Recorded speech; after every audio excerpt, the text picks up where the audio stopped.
இப்ப கஷ்டமா இல்ல நீ அடி சொல்லுமா? நான் அதெல்லாம் நீ சொல்லக்கூடாது. நீ அடி நீ சொல்லக்கூடாது, நீ அடிக்கூடாது நீ சொல்லக்கூடாது. இது ஏன் விருப்பம். ஓகே ஓகே பெரிய இவரு விஞ்ஞானி மயிறு. ஓகே சொல்லு. அதனால உங்களை மீடியாக்குள்ள காணாம என்ன பண்ணிட்டு இருந்தீங்க? நீ ஆளை விட்டு தேடு மீடியாக்குள்ள, அப்பதான் தெரியும். தேடுற அளவுக்கு நீ பெரிய மயிறு கிடையாது. எதுக்கு வந்த? நான் வீடியோ கொடுக்க வந்திருக்கேன். அப்ப நான் என்ன மயிரா எடுத்துக்கிறேன் நேரங்க? வீடியோ தான் எடுத்துக்கிறேன். தெளிவா தானே சொல்ற கோபாலு. வெறி ஆயிடும். நானு தெளிவா கேக்குற கேள்விக்கு பதில் மட்டும் சொல்லு. நீ தெளிவா கேளுங்க. என் போதை போட்டா கேட்டுக்கிறேன் நான். ஆமா போதையில தான் வந்திருக்கு நீ அங்க இருந்து. அது உனக்கு தெரியுதா இப்போ? ஆமா கண்ணுல அப்படியே தெரியுது. உங்க கண்ணுல கூட காம பார்வை தெரியுது. நான் கேட்டேனா?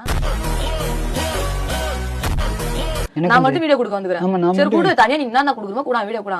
நான் இப்படி தனியா கொடுக்க முடியும்? யாராவது கேட்டதும் சொல்ல முடியும். 2 பொண்ணு வந்து கொடுக்குறியா? கூட்டினா கொடுக்கேன். நீ கொடுத்துதான் நான் பாத்தனே. நிறைய பேர் கொடுத்துதான் அடி வாங்கி போய் வந்துக்கிற. உனக்கு அறிவு இருக்கா இல்லையா? எனக்கு அறிவு இல்ல. சரி ஒரு மனுஷனுக்கு எத்தனை அறிவு இருக்குன்னு சொல்லு. மனுஷனுக்கு எத்தனை என்ன? மனுஷன் தான் போய் அப்ப நீ யாரு மாரி